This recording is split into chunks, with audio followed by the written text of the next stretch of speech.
Hey, welcome back to the shop, friends. We were making super good progress on the Treadle lathe treadle wheel, getting ready to cut the circular or the circumference around the treadle wheel, and I snapped my bow saw blade.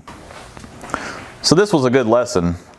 I simply over tightened the blade, and the way the bow saw works is there's a blade that is secured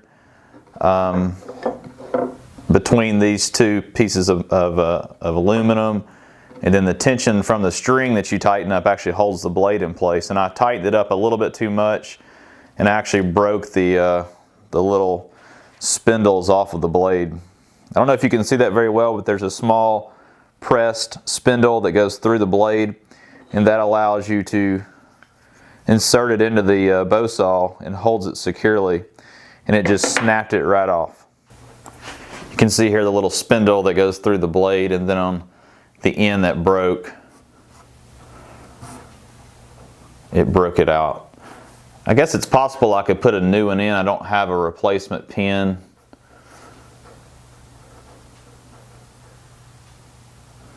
So I think I'll just order a few new blades.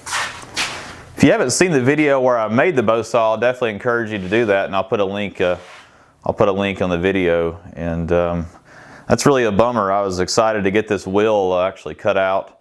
It'll probably take a week before I can get a replacement blade, but there's other aspects of this project I can be working on. So anyhow, thanks again for watching, guys. I hope you enjoyed this video.